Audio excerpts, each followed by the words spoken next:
In today's video, I'm going to teach you how to create a new space in Evernote. Spaces in Evernote are a great way to keep related notes, notebooks, and projects organized in one central hub. They're especially helpful if you're collaborating with a team or if you just want a cleaner structure for your own work and personal life.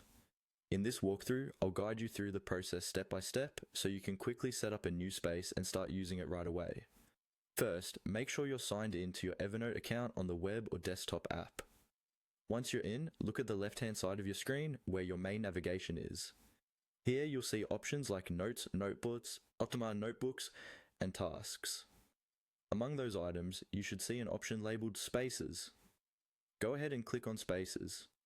This will open the area where all of your existing spaces are listed, or where you'll see an option to create your very first one. Now that you're in the Spaces section, look for a button or link that says New Space. This is usually located near the top of the Spaces panel or in a prominent spot where you manage your workspaces. Click on New Space. This tells Evernote you want to create a fresh, dedicated area to group your content. As soon as you click New Space, a small window or panel will pop up asking you to enter a name. This is where you type in the space name. Take a moment to choose a clear, descriptive title. For example, you might name it Marketing Projects, Personal Planning, or Client Work.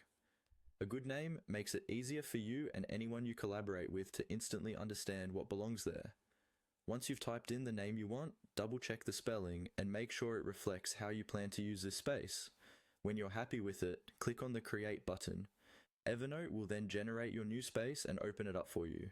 From here, you can start adding notebooks, notes, and other content into this space, keeping everything neatly grouped, and that's all there is to it.